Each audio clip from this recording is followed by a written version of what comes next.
नमस्कार श्रोते हो, स्वागत आहे आपलं यूट्यूब चॅनल कथा क्षितिजवर. तर आजची आपली कथा आहे शंकर पाटील यांच्या गारवेळ या कथासंग्रहातील गारवेळ. ढाण ढाण दिवा जळावा तशी दुपार धगधगत होती. ऊन झळ्या मारत होतं. वर तोंड करून आभाळाकडं बघवत नव्हतं. शिवा आपल्या खोपीत पाय लांब करून पडला होता. घामानं अंग चिकचिकत होतं. धड डोळाही लागत नव्हता. अदनबंद उसासं सोडून तो पूस बदलत होता. अंगावरच्या धोतरानंच गळ्या काखेतला घाम पुसत होता. गारव्याला जरा निवांत पडावं तर असली दुपार माणसाला धड पडू देत नव्हती. काही सुचू देत नव्हती. ऊन खाली झाल्यावर शिवा उठला. तोंडानं आई आई आई असं म्हणत त्याने एक जांभई दिली. एका अर्थानं तोंडापुढं 2-3 चुटक्या वाजवल्या. दोन्ही हात वर करून आळस झाडला. छाती पुढं काढून ताणलेले हात बेतानं खाली घेतले. मग एकदा या अंगाला वळून आणि एकदा त्या अंगाला वळून त्यानं काढ कंबर मोडली. अंग अजून मोकळंच होत नव्हतं. 15-3 वार रस्त्यावरच्या खडीचं काम करून अंग सारं अंबलं होतं. हाडं ठणकत होती. हाड आणि हाड पिचल्यागत झालं होतं. पायांचे तळवे टाकून दिलेल्या फाटक्या खेटरांगत दिसत होते. रस्त्यावरचं हे असलं ऊन खाऊन डोळे तळावले होते. कसपट गेल्यागत ते कचकचत होते. काही सुचत नव्हतं. ते खडीचं कामही सुटलं होतं. आता पोट तरी कसं भरावं? एकाला 4 जीव कसे जगवावे? असं सगळं कडासून पडलं होतं. महाविवंचना मागं लागली होती. त्याने आपल्या दोन्ही हातांची बोटं एकमेकात गुंतवली आणि बाहेर बघत तो सावकाश एक बोट मोडत बसला. एक घास तोंडात घालत निवांत जेवत बसावं तसं. सगळी बोटं मोडून झाल्यावर मागं न बघताच त्यानं हात लांब करून उशाला घेतलेला पटका जवळ ओढला. भाकरीचं गटलं सोडल्यागत सावकाश त्याचे वेढे उलगडले. 10 ठिकाणी फाटलेला तो पटका एकवार त्यानं झटकला. त्याचा कुबट भपकारा घेत तो जरा नाकाजवळ धरला. पोटातली भूक भागल्यागत झाली आणि मग कसेबसे डोक्याला 4 तिडे मारून तो उठून उभा राहिला. अजून अंग हलकं झालं नव्हतं. खोपीतल्या मधल्या मिडीला धरून त्यानं एकदा कंबर चांगली तणावली आणि मग तो बाहेर आला. उगीच आपल्या धावेवर येऊन उभा राहिला. रानाकडेही बघवत नव्हतं. जागजागी घोंगडी पसरावी तशी काळी रानं पसरली होती. पावसाची वाट बघत पडून होती. ठिकठिकाणी भडोळ्या दिसत होत्या. माणसानं तोंड पसरावं तशी रानानं आपली तोंडं पसरली होती. वरच्या आभाळाकडं बघून पड पड बाबा पड म्हणत होती. बाबा काही कोसळत नव्हता. चौफेर नजर टाकली तरी कुठं हिरवळ म्हणून तशी दिसत नव्हती. बांधाच्या झाडांना नुसत्या फांद्या राहिल्या होत्या. पानं नव्हती. जी होती ती वळून कडंग झाली होती. देठ तुटत नव्हता म्हणून राहिली होती. दुष्काळात सापडून होरपळणाऱ्या माणसांगतच त्यांनाही कळाली होती. शिवाची नजर त्यानं लावलेल्या आपल्या बांधावरच्या झाडाकडे गेली. त्याला भडभडून आलं.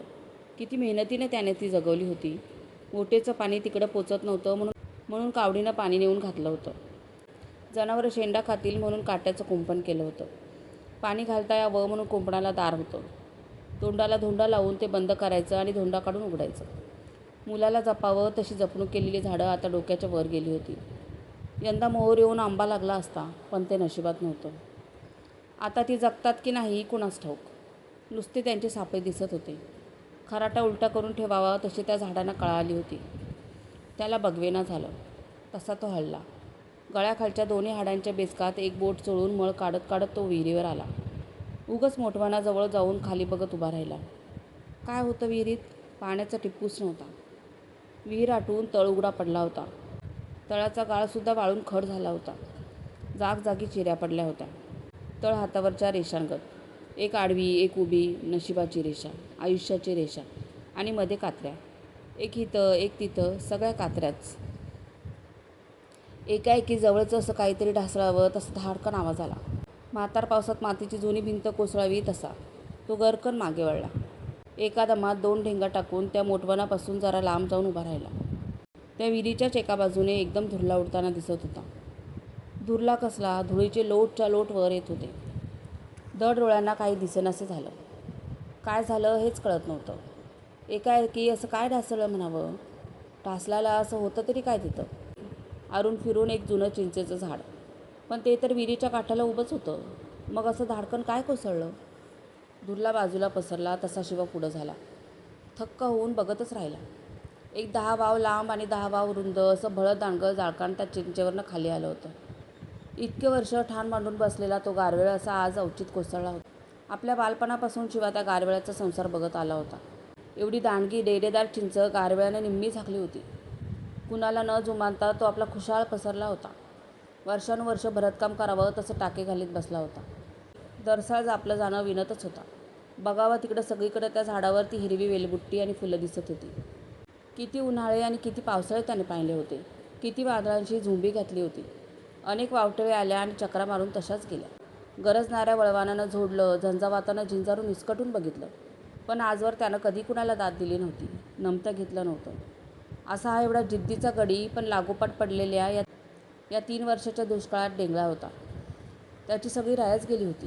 त्याच्या या उन्हाळ्यात तर अंगावर एक हिरवं पान नव्हतं. मग फूल कुठलं? नुसत्या जाळ्या राहिल्या होत्या. त्याही वाळून पळकाट्या झाल्यागत दिसत होत्या. तरी तग धरली होती. एवढा उन्हाळा पार झाला असता म्हणजे त्याला डग नव्हता.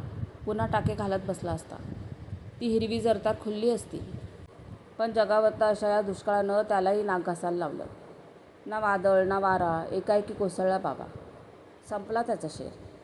ती म्हातारी चिंचसुद्धा गदगदली. हे काय झालं म्हणून ओनवी होऊन बघत राहिली. जवळ जाऊन शिवा भकास डोळ्यांनी बघत राहिला. माणसानं मैताकडं बघावं तसा. आपल्या घरातलंच कुणीतरी जावं असं त्याला वाटलं. त्याचं मनच सैरभैर झालं. त्याची उत्तरक्रिया तो विसरून गेला आणि हादरलेल्या काळजानं गप येऊन खोपीपुढं बसला. सभागती त्याची नजर दावणीकडे गेली. 1 महिन्यामागच दावण रिकामी झाली होती. जनावरं जाऊन दावणीचे खुट्ट तेवढे उभे होते. त्यांना दोऱ्याही नव्हत्या. बाईच्या भुंड्या गळागत ते दिसत होते. त्या रिकाम्या दावणीकडे बघवत नव्हतं. गेली. वैरणकाडी गेली, जनावरं गेली, घरात 1-2 दागिने होते तेही गेले. सगळंच चाललंय. उद्या माणसंही जातील. कशाला राहतील? जायलाच आल्यात. बसलेला शिवा उठून उभा राहिला. ती खोप सोडून, दावण सोडून, ती धाव सोडून, विहीर सोडून आणि तो ढासळलेला गारवळ सोडून लांब आपल्या रानाच्या पानंदीला आला. तिथंच एका डगरीवर बसून राहिला. निदान येणारं जाणारं कोण भेटल. जीव तरी कशात रमवावा. सहज नजर गेली आणि गावाकडनं एक तांडाच्या तांडा पानंदीनं येताना दिसला. दुर्बिणीनं बघावं तसा शिवा नजर लावून बसला. कारवानाच्या तांड्यागत एवढं कोण लोक यायला लागलेत?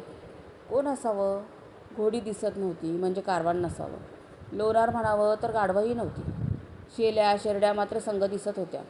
जीव जगवायला गाव सोडून तर लोक निघाले नसतील. तांडा जवळ आला. त्याचं काळीज इदाळल्यागत झालं. आपलीच माणसं गाव सोडून निघाली होती हे त्यानं ओळखलं. तो दत्तू मांजरे, त्याची बायका पोरं त्यानं लांबनं ओळखली. तो पटेकरी, त्याच्या मागं तो जांभळ्यांचा म्हातारा, डोळ्यात फुलं पडलेला. आता कुठं जाऊन पोट भरणार हे?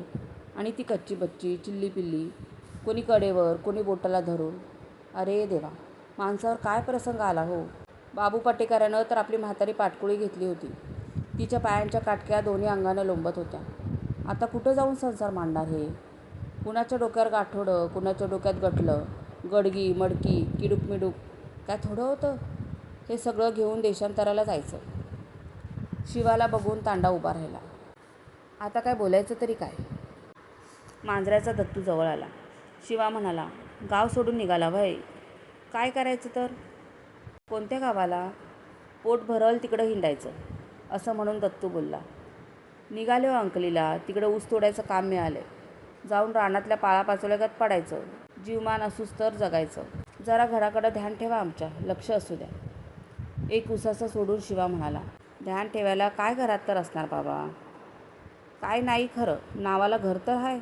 उतरंडी तेवढ्या आहेत 2 गडग्यांच्या. कोण नेते त्यासनी? कुलूप घातलंय ना व? दत्तूची बायको म्हणाली. कुलूप घातलंय, वर शेणाचा गोळा थापलाय. कुलपावर? वय, शील बंद केलंय हो. जरा तुमचं बी ध्यान असू द्या. पाऊस पाणी झालं म्हणजे येऊ. तवर जरा मागं बघा. जांभळ्याचा म्हातारा भकास डोळ्यांनी वर आभाळाकडं बघून म्हणाला, कशाचं पाऊस पाणी घेऊन बसली आहेस बाई? जरा डोळं गाळावं तर सासूरवाशिनीच्या डोळ्यातसुद्धा पाणी राहिलं नाही. बघा हे आभाळ, नुसतं पांढरं घोट. देवानं आपली सगळी धोतरं धुवून वाळत घातल्यात हो. काय कुठं काळा ठिपका डाग हाय का एक? एवढ्यात म्हातारीला पाटकोळी घेऊन उभा राहिलेला बाबू पाटेकरी जवळ आला. बाबू पाटेकरी जवळ येत म्हणाला, शिवा बाबा जरा जवळ ये. म्हातारी काय म्हणती बघ. शिवा उठून जवळ जात म्हणाला, काय आजी? 2 शब्द पटकन बोलायलाही तिच्या अंगात ताकद राहिली नव्हती. बोलायच्या आधी तिनं आपला कपाळ भुवयावर चढवल्या, एक गुटखा गिळल्यागत केला आणि मान हलवत कसंबसं म्हणाली, तारालाही दिसत भेटले नाही. आम्ही खडीच्या कामावर जात होतो. त्याला रात व्हायची. पुन्हा दिस उगवायला तिथं हजर व्हायला लागायचं. कशी भेट होणार? लेकरं बरी आहेत? अजून मेली नाहीत तवर बरीच म्हणायची की आजी. आशीर्वाद दिल्यागत ती बोलली. देव जीवमान देऊ द्या बाबा, जगू द्या. तगादा लावत जांभळे म्हणाला. बरं आता निघा, उचला पाऊल. दिवसाबरोबर मोर्चा गावाला पोचायला पाहिजे, थांबू नका. शिवानं म्हटलं. निघा तर मग, या सुखरूप या माघारी. आपल्या सुरकुतलेला हात पाची बोटं पसरून म्हातारी बोलली. आता कुणी बघितलंय? येतो का तिकडंच कुठं परमुलकात? ताराला तेवढं सांग बाबा आम्ही गेलो म्हणून. भाकरीचं पीठ एक 3-4दा घेतलं होतं. जीवमान राहायला आलो माघारी तर दिन म्हणावं. आजी, कोण मागं लागलंय वय तुझ्या ते दे म्हणून? ते काय नाही खरं. तुम्ही जगून वाचून माघारी आला म्हणजे त्यात सगळं आलं बघा. या लवकर माघारी या. जांभळ्यांचा म्हातारा पुन्हा तगादा लावत म्हणाला. आता निघा की लवकर, दिवसाबरोबर जाऊ, उचला पाऊल. तांडा हलला. दत्तू तेवढा जरा मागं रेंगाळला. दोघं एका तालमीत खेळलेले. त्या दोघांनी एक आजूबाजूचे फड गाजवले होते, मैदानं मारली होती. दर शनिवारी एकमेकांच्या मालिशा केल्या होत्या. पावशेर पावशेर तेल आटवायचं. आज त्याच्यावर ही पाळी आली होती. काय बोलावं ते कळत नव्हतं आणि त्याचा पाय निघत नव्हता. शिवास म्हणाला. बाकी काही म्हणा, काळीच घट्ट तुमचं. एक सुस्कारा सोडून दत्तू बोलला. कशाचं घट्ट? इथं असं उपाशी मारायचं ते पोट भरायला निघाले झालं. गाव काय सुखासुखी सोडते वय, मस्त काळीच तुटते. पर करायचं काय? काय इलाजच चालना झाले ना व. पुन्हा जांभळ्यानं हाली दिली तसा तो जागचा हल्ला. शिवाई जरा पुढं होऊन सगळ्यांना हात करून म्हणाला. बरं या, लवकर या. टपाल फिपाल ते घाला, खुशाली कलवत चला. काही अंतर गेल्यावर एकाएकी थपकून मागं बघत दत्तूने विचारलं. शिवादा, कारवल र? शेर संपला दत्तूबा त्याचा, ढासळलाच. खुळ्या कावऱ्यागत लोक त्या चिंचेकडे थोडा वेळ बघत बसले. कोणी काही उद्गारलं, कोणी काही आणि थोडा वेळ थांबून तो तांडा पुढं निघाला. शिवा मात्र जागचा हल्ला नाही. तिथंच बघत उभा राहिला. तांडा लांब गेला, लांब जाऊन दिसेनासं झाला. आपलं गाव, घरदार, गणगोतावळ हे सगळं सोडून झाडाझुडपात गडप होऊन गेला. शिवाला एकाएकी घरची आठवण झाली. सकाळी 3-3दा बायकोनं बजावलं होतं. आज सांच्याला काय सुधीक नाही.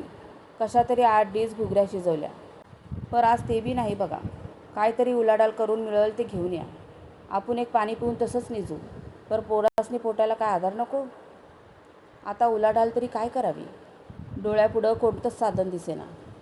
1-2 घरं होती, पण त्यांच्याकडं जायला तर तोंड नव्हतं. 17दा त्यांना तरी कसं मागायचं? आणि त्यांनी तरी कुणाकुणाला म्हणून द्यायचं? त्यांच्याकडं जावं असा कोणताच ठिकाणं दिसत नव्हता.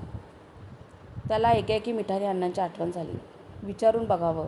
फार झालं तर काय नाही म्हणतील. बघावं तरी जाऊन. एकाएकी त्याच्या पावलात बळ आलं. तो जागचा हल्ला आणि तडक गावाकडं निघाला. आज चूल बंद हाय म्हटल्यावर नाही म्हणायचे नाहीत. रगगट राबले त्यांच्यात. वाटेल ती कामं केलीत त्यांची. पाणंद मागे पडली, गाव आलं. झपाट्यानं शिवा वेशीपर्यंत आला. वेस ओलांडली. देवळापासनाच बाजूच्या एका गल्लीत शिरला. मिठारी अण्णांचा वाडा जवळ आला आणि चाल मंदावली. काळीच कच खाऊ लागलं. किती वेळा आपण तरी त्यांच्या दारात जायचं? असला शांत तर बरं, नाहीतर कुत्रा हक्कल्यागत दारातनंच हाकलायचा. पण आज चूलच बंद हाय तर करायचं काय? घट कालीच करून जायचं. दबकत शिवा वाड्यात शिरला. आज वाडा गजबजलेला दिसत होता. मिठारी अण्णा ढेळजेवर तक्क्याला टिकून बसले होते. भोवतीभर पोरांचा गोतावळा जमा झाला होता. नातवंड सुट्टीला आलेली दिसत होती. त्यांची हुक्केरीची लेक पोरं घेऊन आली असावी. ढिगाने खेळणी जिकडं तिकडं पसरली होती. लाकडी, रबरी, रंगीबेरंगी, काय कशाला ददात नव्हती. खऱ्या भावलीगत दिसणाऱ्या लाल सुटी कोठांच्या गोऱ्यापान 2 पोरी आणि गुटगुटीत अंगाची 3 अण्णांभोवती गोळा झाली होती. अण्णा त्या सगळ्यांना पानांचे विडे करून देत होते. शिवा पाय न वाजवता जवळ गेला. वर ढेलजेवर न जाता खाली पायरीवरच बूट टेकून बसला. अण्णांची नजर वळण्याची वाट बघत राहिला. त्यांनी एकदा शिवाला बघितलं, पण बघूनही न बघितल्यागत केलं आणि तिकडे लक्ष न देता ते मुलात गर्क झाले. पानांचे देठ खूड, शिरा काढ, कुणाला वेलदोडे दे, कुणाला जायपत्री. शिवा आपला बघत बसून राहिला. असा बराच वेळ गेला आणि मग एकाएकी कपाळाला आट्या घालून ते म्हणाले. शिव्या, का आलायस र? काय धान्य मागायला आलायस? धाडकन त्यांनीच असं विचारलं. आता घुटमळायचं काही कारणच नव्हतं. नुसतं होय म्हणायचं होतं. पण चटकन त्याच्या तोंडातनं तेवढाही एक शब्द बाहेर आला नाही. पटक्यात हात घालून कानाजवळ खाजवत तो कसाबसा बोलला. वय अण्णा. वय का? असं म्हणून अण्णा बोलले. असं कितीदा मागून नेणार र? मान खाली घालून तोंडातल्या तोंडात तो बोलला, अण्णा आज एवढी नड भागवा. आज 4 रोज झालं घरात चूल पेटली नाही बघा. जरा पाजर फुटावा म्हणून तो असं बोलला. पण अण्णांचा आवाज एकाएकी चढला. अरे ही तर उपाशी मरण्यापरास आणि रोज आमच्यासारख्याला असा ताप देण्यापरास जावा की पोट भरायला कुठंतरी. अरे वाटेल तेवढ्या गिरण्या आहेत, कारखाने आहेत. नुसती ठेसनावर हमाली केली तरी पोट भरल. काय तोटा पडलाय का आम्हाला? कशी चूल पेटत नाही? शिवा हेटावल्यागत झाला. आपल्या पायाच्या धुरीवर बोट चोलत तो बोलला, अखेर शेवटला मग ते आहेच हो. अरे शेवटला आणि अखेरला का? वर बघत तो म्हणाला. अण्णा घरदार ते सगळं सोडून एकदम जायचं तरी कसं? अण्णा खवळून म्हणाले, सोडून म्हणायला काय आहे इथं? अरे कुठं तुझी एवढी इस्टेट बोंबलायला लागली आहे? एक घर आणि ते टीचभर रान नवं, ते काय कुठं पळून जातंय? तो उदासपणे बोलला, ते काय नाही खरं. मग कशात जीव गुंतलाय? मन धजाय नको? मन असं म्हणून अण्णा ख्यास मारत म्हणाले, काय लेका जागीरदार लागून गेलास काय तू? तुला र कशाला एवढा पाहिजे मन आणि फिन? गप पोट भरल तिकडं जायचं नाही. मन आता या मनाच्या मी असं म्हणून त्याने एक खडा सवाल टाकला. मी चिठ्ठी देऊन तुला त्या खडीच्या कामाला लावलं. का सोडलंस र ते काम? लई माजला वय. पायाच्या टाचेजवळचं मेलेलं कातडं सोडत तो बोलला, ते न सांगण्यासारखं हाय अण्णा. काय न सांगण्यासारखं? आतून उंबलून आल्यागत तो एकदम म्हणाला, या पावसानं गरीब केलं आम्हाला. नाहीतर कोण असलं खपून घेणार आणि सण तरी कोण करणार? तू उठच आता, उठ इथनं. त्या मुकादमाबद्दल बोलतोय अण्णा मी. तू उठ बघू आधी, काय सांगू नको मला. ऐका तर अण्णा, अहो पगार वाटताना हात धरायचा. आम्ही गरीब पडलो म्हणून काय झालं? आम्हाला लाज अब्रू काय नाही. असं म्हणून त्यानं आपला हात काळजावर ठेवला आणि कळवळून बोलला, अण्णा इथं भोकं पडली माझ्या भोकं. तुमच्या नात्यातला म्हणून गप बसलो. वय का? उठ आता उठ. ऐकून घेतलं एवढं रगड झालं. आणि काय तुझ्या काळजाला भोकं पडली असतील तर लिपत बस जा घरात. आमच्याकडं हुक्किरीचं पाहुणं आल्यात. लेक आली आहे माझी, नातवंड गोळ्या झालेत. त्याच्या संग ते काय बोल का तुझ्याबरोबर हुज्जत घालत बसू? उठ. उठतो खरं. मग अजून बसलायस का? हान गाडी आणि माझ्या दारात येऊ नको. शिवा एडबडला. एकदम एक घाव आणि 2 तुकडे म्हटल्यावर त्यालाही चटका बसला. त्यांच्या तोंडाकडं बघत तो म्हणाला, पुन्हा येऊ नको? एक बोट वर करून ते बोलले, वय नको यायचं नाही. म्हणजे माझं खोटं वाटतं. गप चालतं व्हायचं. म्हणजे तुमच्या पाहुण्यानं काहीतरी भरविलेलं दिसतं. तू सूट आधी, बोलायचं नाही. हान गाडी. असं म्हणून चुटक्या वाजवत त्यांनी दाराकडं हात केला आणि एक उसासा टाकून शिवा मुकाट्याने निघाला. एक एक पाऊल उचलत त्यानं चौक ओलांडला. दरवाजाजवळ आला. मागापर्यंत गप होती ती पोरं एकदम हसली. पण मागं न बघता तो तिथनं बाहेर पडला. रस्त्यावर येऊन उभा राहिला. दुपारी औषध ढासळलेल्या त्या गारवेळाची त्याला आठवण झाली. आजवरचे सगळे लागेबंदे संपले. धाडकन ते जाळकंड पडावं तसं झालं. किती लग्नकार्य या वाड्यात झाली. किती मांडवं घातली. यांचं मांडव घाला, रात ध्यान कावडीनं पाणी आणा, हौदच्या हौद पाण्यानं भरा, पंक्ती वाढा, उष्ट्या पत्रावळी काढा, झाडावर चढून आंब्याच्या डहाळ्या आणा, वरनं पडून हातपाय मोडून घ्या. काय थोडं थोडकं केलं? मी राबलो, बायको राबली, चटणी कांडा, दळण दळा, हाताला फोड आलं. यांच्या पोराने हागलं मुतलेलं सुद्धा काढलं. आणि किती करायचं? आणि वर पुन्हा येऊ नको? नाही चालतं व्हायचं. बरं बाबा राहू द्या. कोण येतंय? संपलं सगळं. तुटलं. शिवा त्या गल्लीतनं पेठेत आला. आता जावं तरी कुठं? कुणाकडं जायला मन ठिकाणावर नव्हतं. घराकडं जाऊन तरी काय सुख होतं? काय आणलं म्हणून बायको विचारणार. भकाळ पोटांची पोरं आशेनं गोळा होणार. शिवा तिथं पेठेतच शाळेच्या पायरीवर बसला. पेठेतली दुकानंही ओस पडल्यागत दिसत होती. मांडीवर मांडी टाकून उगाचच एक गुडघा हलवत पेटीकडे तो बघत राहिला. एकाएकी त्याची नजर एका शिलाईच्या दुकानाकडे गेली. विष्णू मशिनीवर बसून पाय खालीवर करीत होता. आपल्या कामात गुंग झालेला दिसला. त्याच्या मनात आलं, आपली चूक झाली. 2 सालामागं सरकारी माणूस आपल्या गावात येऊन फुकट शिकून गेला. वर आणि महिन्याला शिकवण्यापायी 20-20 रुपये तनखा दिला. आपण नाही शिकलो. शेती एके शेती करत बसलो. आणि हा विष्णू बघा कुठं आहे त्याला दुष्काळ. बसल्या जागी नुसतं टाकं घालत बसायचं. काय उन्हात घाम गाळायचा आहे का थंडीत लवकर उठून शेणात हात घालायचा आहे. बारमाशी सावलीत बसायचं आणि वर ताजा पैसा गोळा करायचा. त्याचं झकास झालं. आपलंच गाडं फसलं. बसून बसून कंटाळा आला. पण जाणार तरी कुठं? का आपल्या गावात कारखाना का कोणता उद्योगधंदा? कुठं जाऊन काम तरी मागता येतं? कुठं जायचं? जायचं तरी कुठं? मनात आलं उठावं आणि स्टँडवर जाऊन बसावं. येण्या जाणाऱ्या गाड्या बघत आपला वेळ घालवावा. शिवा उठला. पाय ओढत पेठेतनं स्टँडवर आला. झाडावर कावळे बसावे तशी पारावर माणसं बसली होती. कुणी गाडीची वाट बघत होतं, कुणी नुसतंच बसून होतं. शिवाही जाऊन पारावर बसला. ऊन खाली झालं. काही माणसं कमी झाली, काही नवी आली. शिवा बसूनच राहिला. दिवस मावळला. कडूच पडलं. पोटात कळकळल्यागत होऊ लागलं. आपल्याला असं होतंय तर पोरं कशी करत असतील? त्यांची तर कवली भूक. देसाई अण्णांकडे जावं?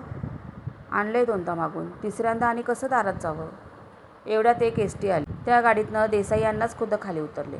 तेच म्हणाले, शिवा का बसलायस र? कुठं गावाला निघालेस का? नाही, सहज बसलोय. सहज वय? चल मग एवढा बोजा घेऊन. बसल्या जागी काम आलं आणि देवच पावल्यागत झाला त्याला. एक जडशील ट्रंक देसाईने त्याच्या डोक्यावर दिली. एका हातानं त्याला ती धरायला सांगून त्यांच्या दुसऱ्या हातातली एक थैली दिली. तीही सामानानं गच्च भरली होती. हातात घेतल्या घेतल्या बोटांना रग लागू लागली. अशी डोक्यावर ट्रंक आणि हातात पिशवी देऊन चढ्या हाताने पुढं होत म्हणाले, बरं झालं तू दिसलास. कुठं गावाला गेलता? अरे भारत दर्शनाला नव्हतो का गेलो? त्याला काही कळलं नाही. त्याचा बोधच झाला नाही. तो आपलं सहज म्हणाला, देवाला वय? अरे भारत दर्शनाला म्हणतो तर कुठं आलं हे म्हणायचं? तो तुझ्या असं म्हणून ते हसून म्हणाले, तुझ्या टाळक्यातनं येण्यासारखं आहे. चल तू गप. गप काय चालतोय? बोटं चांगली कचरत होती. तो थांबला. या हातातली पिशवी त्या हातात घेतली. एकदा दम सोडला आणि मग पाऊल उचललं. त्याला घर केव्हा येईल असं झालं. एकदम एक 4 पायल्या मागाव्या का? त्यानं काय कात होणार? आता मागायचं तर निदान अर्ध पोतं दानं मागावत. का र? का दमलास का? नाही, पिशवी या हातात घेतली. अरे आलं की घर जवळ. या हातात आणि त्या हातात काय? घर आलं. बाहेरच सामान न ठेवता शिवा थेट आत गेला. ती ट्रंक आणि पिशवी ठेवून बाहेर आला. जोत्याजवळच्या एका खांबाला टेकून उभा राहिला. अण्णा आत गेले ते लवकर बाहेर आलेच नाहीत. त्यांची थोरली सून तेवढी बाहेर येऊन म्हणाली, जाऊ नको, थांब, ते तोंड धुवून येतात. वय हाय की असं म्हणून तिथंच तो खाली बसला. कसा विषय काढावा या विवंचनेत पडला. मानेला रग लागली होती. एका हाताचं कोपरं वर करून आपल्याच हातानं तो मान दाबत राहिला. मग सावकाश कपडे बदलून अण्णा बाहेर आले. त्यांच्या पाठोपाठ 2 कप चहा आला. स्वतः 1 कप हातात घेऊन ते त्याला म्हणाले, घे चहा घे. आता कशाला चहा? असं म्हणत त्यानं पुढं आलेली कपबशी हातात घेतली. पण चहा न पिता तो त्या कपबशीकडे बघतच राहिला. अरे घे की, पी. वजं घेऊन आलास, एवढा चहा घेऊन जा. मला करायचाच होता. अण्णा चहा पिऊन झाला तरी त्यांच्या हातातली ती कपबशी अजून तशीच होती. का र? घे की, तसाच का बसलायस? त्याला बोलवत नव्हतं, पण तो बोलला. खरं सांगू अण्णा, ही असली फुलांची कपबशी आणि ह्यो असला दुधातला चहा बघून लेकरांची आठवण होती. त्यासनी कवा असा चहा प्यायला मिळतंय? बघायला मिळत नाही, प्यायला कुठं? पोटात ढवळते माझ्या, मी नाही पीत. एकटाच बसून कसा पिऊ?